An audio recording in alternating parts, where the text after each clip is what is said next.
20-30 হাজার টাকা তো আসলে গেমিং ফোন ওভাবে হয় না, বা যেগুলো ডেডিকেটেডলি গেমিং এর জন্য তৈরি করা হয় এমন কোনো ডিভাইস আমরা দেখি না। কিন্তু ইনফিনিক্স সেরকম একটা সাহস করছে আর কি। ইনফিনিক্স GT30 বাংলাদেশ মার্কেটে অফিসিয়ালি ওরা লঞ্চ করছে এবং ওরা দাবি করছে এটা গেমিং ডিভাইস, মানে আপনি আপনার অল্প বাজেটেই কনসোল লাইক গেমিং এক্সপিরিয়েন্স পেয়ে যাচ্ছেন এই ডিভাইস থেকে। এটা বলার পেছনে মেইন রিজন হচ্ছে এই ফোনটাতে মোটামুটি ভালো একটা প্রসেসর রয়েছে, 5G চিপ রয়েছে, সেই সাথে গেমিং ট্রিগার রয়েছে টাচ সেনসিটিভ এই যে দুই পাশে। তো যারা কিনা ডেডিকেটেডলি একটা গেমিং ডিভাইস খুঁজছিলেন 30,000-এর মধ্যে যেটাতে একটু ট্রিগার থাকলে সুবিধা হয়, তাদের পছন্দের তালিকায় এই ফোনটা চলে আসতে পারে বেশ কয়েকটা কারণে। ফার্স্ট অফ অল ট্রিগারের কথা তো বললামই, দ্বিতীয়ত এটার লুকটা একটু গেমিং একটা ভাইব দেয় সত্যি। তাছাড়া রিয়ার প্যানেলে 8GB রয়েছে, যে জিনিসটাও আমরা গেমিং ডিভাইসে এর আগে অনেকবার দেখেছি। আর বক্সটাও কিন্তু সেরকমই। ইনফিনিক্স GT30 আপনি যখন হাতে ধরবেন আপনার কাছে স্কোয়ার বক্সি শেপের যে ফিলটা ওইটা অনেক বেশি ফিল হবে, যেটা অনেকের কাছে ভালো নাও লাগতে পারে। পার্সোনালি আমার কাছে ধরে আমি ওই মজাটা পাচ্ছি না, বাট হ্যাঁ একটা প্রিমিয়াম টাইপের একটা ফিল পাওয়া যায়, স্কোয়ার শেপ ওইরকম একটা ফিল আসে ঠিকই, কিন্তু ধরে ওই গ্রিপটা বা ওই মজাটা আমি পাচ্ছিলাম না। এই ফোনটা রিয়ার প্যানেলটাতে প্লাস্টিক রয়েছে আর এটা ফ্রস্টেড, তারপরেও এর উপরে বেশ ভালো রকমেরই ফিঙ্গারপ্রিন্ট বসে, একদম সুপার লেভেলের ফ্রস্টেড না, হালকা ফ্রস্টেড। তবে আপনার এর সাথে কেস ব্যবহার করলে বোধহয় ভালো হবে, অন্যথায় দেখবেন স্ক্র্যাচও পড়ছে আর বারবার এরকম স্মাচেস পড়ে গেলে জিনিসটা দেখতেও ভালো লাগবে না। সেই সাথে ক্যামেরার মডিউলটা আমরা একটু ডিফারেন্ট দেখছি। এখানে দুইটা ক্যামেরা রয়েছে, মাঝামাঝি পজিশনে একটা LED ফ্ল্যাশ লাইট রয়েছে, আইআর ব্লাস্টার সেন্সর আছে, এখানে দুইটা স্পিকার আছে, আর এর যে হোম বাটন যেটা আর কি এইটার মাঝখানে আবার আমরা একটা গ্রিন কালারের একটা কন্ট্রাস্টে একটা ভাইব দেখছি, যেটা দেখতে কিন্তু খারাপ লাগছে না। 3.5mm হেডফোন জ্যাকটা দিলে গেমিং ফোনের যে ফিজিক্যাল বৈশিষ্ট্য সেইটা কিন্তু একদমই ফুটে উঠতো। নিচের দিক থেকে আপনারা সিম কার্ড স্লট পেয়ে যাবেন, টাইপ সি পোর্ট রয়েছে। এই তো বডি ফ্রেমও প্লাস্টিকের তৈরি। ফোনের ওজন খুব বেশি নয়, 187 গ্রাম, সুতরাং আপনি এক হাতে নিয়েও ইজিলি এটা ব্যবহার করতে পারবেন। আর এটার ডিসপ্লেকে প্রোটেকশন করছে Corning gorilla glass 7i। IP64 এর রেটিং রয়েছে। IP64 এর রেটিংটা এখনকার দিনে দাঁড়িয়ে একটু কম মনে হতে পারে অনেকের কাছেই, কারণ এই সময় দাঁড়িয়ে আমরা মানে IP রেটিং এর একটা খেলা দেখছি আর কি। যাই হোক, এই ফোনের অন্যতম আকর্ষণীয় পার্ট এর ডিসপ্লে সেকশন, যেখানে আমরা দেখতে পাই একটা অ্যামোলেড প্যানেল রয়েছে যা 144 হার্টজ হাই রিফ্রেশ রেটেড। যদিও বা সব অ্যাপের ক্ষেত্রে আপনারা 144 হার্টজ পর্যন্ত পাবেন না, মোস্টলি 120 হার্টজ 90 হার্টজেও আসে। তো ইউটিউবের ক্ষেত্রে দেখলাম এটা 90 হার্টজ পর্যন্তই যাচ্ছে, আবার গ্যালারিতেও 90 হার্টজ পর্যন্ত আসছিল। বেশ কিছু অ্যাপ 144 হার্টজ, বেশ কিছু 120 হার্টজে লক করে আর কি। আর এটার size 6.78 inch, 4500 nits pick brightness আছে। এই যে নাম্বার, এটা আমরা জানি যে নাম্বার গেমের খেলা, তবে আমরা আসলে এটা সানলাইটে দেখতে পেয়েছি, সেক্ষেত্রে কোনো ধরনের সমস্যা হয়নি, ইজিলি চালানো যাচ্ছে। 2304 PWM ডিমিং সাপোর্ট করছে এই ডিসপ্লেটা, 1.5K রেজুলেশন। তো রেজুলেশন ভালো হওয়াতে সাইজ অনুযায়ী কিন্তু যে কোনো কিছু শার্প লাগছে দেখতে। ডিসপ্লে যাদের সাইজ সেই অনুযায়ী রেজুলেশন ভালো। তাছাড়া এই ডিসপ্লের কালার রিপ্রোডাকশন খুবই ভাইব্রেন্ট, তবে ন্যাচারাল নয়। ন্যাচারাল কালার টোন আপনি এটা থেকে পাবেন না। এইখানে যে ধরনের ছবি বা ভিডিও দেখবেন, হয়তো একটা কালার একুরেট ডিসপ্লেতে দেখতে গেলে আপনার কাছে আরেকটু নিউট্রাল লাগতে পারে, এটা একটু বেশি বুস্টেড মনে হবে আর কি। যদিও বা এই ধরনের ডিসপ্লেতে কন্টেন্ট দেখে মজা পাওয়া যায়। তো এই ফোনের ডিসপ্লে থেকে বেশ ইমার্সিভ একটা ভিউ পাওয়া যাবে, কারণ চিন বেজেল ন্যারো, সেই সাথে যে পাঁচল কাটআউটটা রয়েছে সেটাও বেশ ক্লিনই লাগছে, খুব বেশি বড় না আবার একদম ছোটও না। লোয়ার চিনটা তুলনামূলকভাবে একটু মোটা, যে কারণে একদমই সিমেট্রিক্যাল হয়নি, বাট তাও এই ডিসপ্লেটা দেখতে ভালো লাগছে আর কি। সো ডিসপ্লে ওয়াইজ আমার মনে হয় না কোনো ধরনের কমপ্লেইন থাকবে আপনাদের। বাট পারফরমেন্সের কি অবস্থা, যে কারণে হয়তো এই স্মার্টফোনটা কিনবেন, যেহেতু এটা একটা গেমিং ডিভাইস বলেও দাবি করা হচ্ছে এক প্রকার। মিডিয়াটেক ডাইমেনসিটি 7400 রয়েছে এখানে, যেটা একটা 5G চিপ, এবং UFS 2.2 রয়েছে স্টোরেজ। আর এই ফোনটা পাওয়া যায় দুইটা ভ্যারিয়েন্টে, 8128 আর 256GB। সেই সাথে আলাদা করে কোনো মেমোরি কার্ড ব্যবহার করার সুযোগ করা দেয়নি, যেটা দিলে আসলে কাজের হতো, যেটা দেওয়া অবশ্যই উচিত ছিল। এই ফোনের যে দামটা কি আমি বলছিলাম, মনে হয় বলি নেই। এই ফোনটার দাম হচ্ছে 30,999 টাকা। আমার এক্সপেকটেশন ছিল এই ফোনটা আন্ডার 30K হবে, আন্ডার 30K হলে পরে ডিলটা জোস হইতো। 31,000 টাকা একটু বেশি লাগছে আমার কাছে। ইনফিনিক্স এই জায়গায় একটু খেলা দেখাই দিতে পারতো আসলে। বাট হ্যাঁ, MediaTek Dimensity 7400 as a official device definitely সেই প্রাইস পয়েন্টও খারাপ বলা যায় না, কারণ এর সাথে বেটার চিপ আমরা এক্সিস্ট করতে দেখি না অফিসিয়ালি, খুব একটা না নাই। সো ওইখানে কমপ্লেন করছি না, বাট স্টোরেজ টাইপটা এই বাজেটে এসে একটু অনেকের কাছে কমতি লাগতে পারে 2.2 হওয়ার কারণে। রান করছে অ্যান্ড্রয়েড 15-এ এবং 2 বছরের ওরা মেজর আপডেট দেবে, মানে দুইটা মেজর আপডেট পাবেন এই ফোনে, আর XOS 15 রয়েছে। গেমিং ফোনে কুলিং সিস্টেম ভালো থাকা উচিত, এই দেখেন লাইট জ্বলে কি সুন্দর। আবার গেমিং ফোনে কুলিং সিস্টেম ভালো থাকা উচিত, 3D VCC কুলিং সিস্টেম ওরা এখানে ব্যবহার করছে।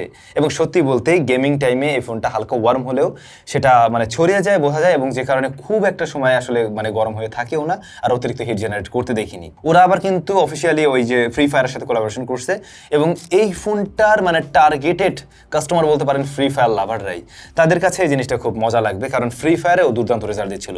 একদম ম্যাক্স সেটিংসে 120 FPS আপনি মোটামুটি একদম স্টেবলভাবেই পেয়ে যাচ্ছেন, এবং লং টার্ম গেমিংও আমরা দেখছিলাম ফোনটা ওভারহিট হচ্ছে না, হালকা ওয়ার্ম হয়, বাট সেটা খুবই ন্যাচারাল একটা প্রসেস ছিল, মানে সেটাকে ওই আপনি 38-39-এর নিচেই পাবেন। সো এটা খুব একটা গরমের পর্যায়ে পড়ে না, এবং আমরা থার্মাল থ্রোটল করতে দেখিনি। ফ্রি ফায়ারে সত্যি বেশ ভালো রেজাল্ট দিচ্ছিল, আমরা লং একটা টাইমই ফ্রি ফায়ারেতে ট্রাই করে দেখছিলাম। ইভেন এই যে ট্রিগারের সাথে একবার যদি অভ্যস্ত হয়ে যান, আরও বেশি আপনি মানে এটা কন্ট্রোলটা এক একজনের হাতে থাকে, তারপরেও আই গেস যে এটাতে আরও বেশি মজা লাগার কথা, ম্যাক্সিমাম মানুষই সেটা বলে। ফ্রি ফায়ারের পর আমরা পাবজিও ট্রাই করি, এবং সেখানে কিন্তু 90 FPS পর্যন্ত পেয়েছি এই ডিভাইসটাতে। ফ্রি ফায়ারের তুলনায় পাবজিতে অতটা স্মুথ রেজাল্ট দিতে পারেনি ঠিকই, তারপরেও আপনি যদি লোয়ার সেটিং সিরিজ 90 FPS খেলেন সেক্ষেত্রে কিন্তু এটা মোটামুটি একটা ভালো রেজাল্টই দেয়, এবং স্টেবলভাবে ধরে রাখতে পারে। মাঝে মধ্যে অ্যাকশন মুভমেন্টে গেলে কিছুটা মাইক্রো স্ট্যাটার জিটারিং আমি পেয়েছি, বাট মোস্টলি ভালো রেজাল্টই দিচ্ছিল। কিন্তু আপনারা যদি চিন্তা করেন এই স্মার্টফোনে গেমিং করার পাশাপাশি রেকর্ডিং করবেন, সেক্ষেত্রে কিন্তু ফোনের উপরে বেশ ভালো রকম প্রেশার দেয়, এবং তখন গিয়ে কিছুটা ল্যাগের দেখা পাওয়া যায়, এবং বোঝা যায়, মানে হাতে ফিল পাবেন যে ফোনটাতে এবারে আমি রেকর্ডিং বা কিছু একটা হচ্ছে, এটুক ফিল পাওয়া যায় আর কি। এছাড়াও আমরা কল অফ ডিউটি মোবাইলও ট্রাই করি, যেটাও 90 FPS পর্যন্ত খেলা যাচ্ছে, এবং সেখানে কিন্তু আরও স্মুথ রেজাল্ট দিচ্ছিল। ইভেন ফ্রি ফায়ারের মতোই স্মুথ একটা রেজাল্ট পাচ্ছিলাম এখান থেকে। রেগুলার কাজবাজ এই স্মার্টফোন দিয়ে ঠিকভাবে করা যাচ্ছে। আমরা ওদের ইউআই এর মাঝে বেশ কিছু ব্লোটওয়্যার পেয়েছি, আর এগুলা যদি প্রয়োজন না হয় আপনি আনইনস্টল করে নেবেন অবশ্যই, সেক্ষেত্রে আরও ক্লিন ভাবে পাবেন, কারণ বেশ পরিমাণে এখানে আসলে ব্লোটওয়্যার আছে। আর সেগুলো ক্লিন করে নিলে র্যামটা আর একটু মানে বেটার সাপোর্ট হতে দেবে। কিছু কিছু অ্যাপ আছে যেগুলো ব্যাকগ্রাউন্ডেও রান করে। বাই দ্য ওয়ে, এই ফোনটাতে 12 জিবির একটা ভ্যারিয়েন্ট থাকলে ভালো হতো, 12256।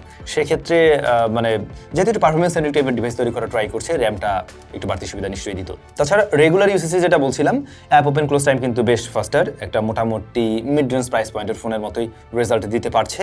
তাছাড়া মাল্টিটাস্কিংয়ে আপনি যদি 6-7টা অ্যাপ্লিকেশন নিয়ে কাজ করেন, ছোটো অ্যাপ্লিকেশন হয়, কিছু সময় রেখে কাজ করতে পারবেন, সেক্ষেত্রে ব্যাকগ্রাউন্ড থেকে ওগুলো ক্র্যাশ করছে না। আর ডে টু ডে লাইফের ইউজেসে এই ফোনটা আমরা ওভারহিটে তো দেখিনি। যতটুকু মূলত গরম হয় এই যে এই প্রশ্নটাতেই আর কি। প্রবাদ আছে, গেমিং ফোন সেটা দামি হোক বা কম দামি হোক, সেটার ক্যামেরা সিস্টেমটা তত দারুণ হয় না, কারণ ফোনগুলোর বা ব্র্যান্ডগুলো মূলত ফোকাস দেওয়া ট্রাই করে আসলে পারফরমেন্সে।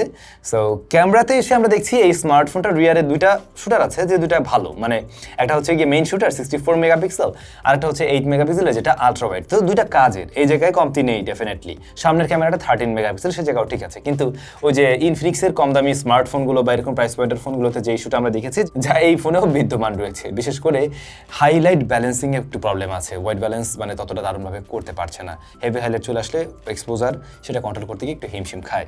সেই সাথে কালারটা একটু বুস্টেড গ্রিন কালার বিশেষ করে পাঞ্চি করে প্রেজেন্ট করছে। আপনারা লো লাইটের দিকে একটু সফটনেস লক্ষ্য করবেন, এটা আরও বেশি ওয়েল ডিটেইলডে আসা উচিত বলে আমি মনে করি যে প্রাইস পয়েন্টের ফোন সেই জায়গা থেকে।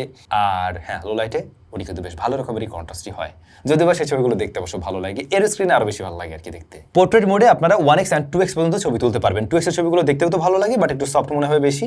স্ক্রিন বিশেষ করে কালার টোনটা এখানে শিফট করে একটু ফর্সার দিকে নিয়ে নেয়, যা অনেকের কাছেই পছন্দের তালিকা থাকে, বাট 1x এর ছবি আমার কাছে ততটা ভালো লাগেনি। ব্যাকগ্রাউন্ড ব্রাইটনেস বরং ওখানে একটু আর্টিফিশিয়াল লাগে। অন্যদিকে আলট্রা ওয়াইড শুটারটা প্রপার লাইটিং কন্ডিশনে ভালো ছবি দিবে। আপনারা এরকম আলট্রা ওয়াইড এর আগে 25-26 হাজার টাকা একসময় পেয়েছেন, এখন পাচ্ছেন না, ওই রেজাল্টই দেয় ধরতে পারেন। ফ্রন্ট ফেসিং ক্যামেরাটা আবার মোটামুটি ভালোই রেজাল্ট দেয়, যারা সেলফি লাভার আছেন মোটামুটি সন্তুষ্ট হবেন। তবে কালারটা কিন্তু একটু ওয়ার্মের দিকে নিয়ে প্রেজেন্ট করছে এখানে। আর আউটডোরে ডিটেল ভালো পেলেও ইনডোরের দিকে ডিটেল অনেকটাই কম। তাছাড়া কর্নার এরিয়াগুলোতেও একটু গ্রেনের দেখা পাওয়া যায়, যদি কিনা আলোর স্বল্পতা থাকে। বাট ভাই, এই ফোনের বোথ সাইডের ক্যামেরা ভিডিও রেকর্ড করতে পারে 4K 30 FPS এ। তো এই বিষয়টা অনেকের কাছেই কাজে লাগবে। স্ট্যাবিলিটি ততটা দারুণ নয়, কিন্তু 4K বোথ সাইডে আছে, এটা কাজে লাগাতে পারবেন। চলেন আমরা একটু front facing camera video record করে দেখি। এই হচ্ছে ফ্রন্ট ফেসিং ক্যামেরার ভিডিও স্যাম্পল, যেখানে 4K 30 FPS এ রেকর্ড হচ্ছে। যে আমাকে খুব সুন্দর ফর্সা বানাই ফেলছে আর কি বোঝা যায়।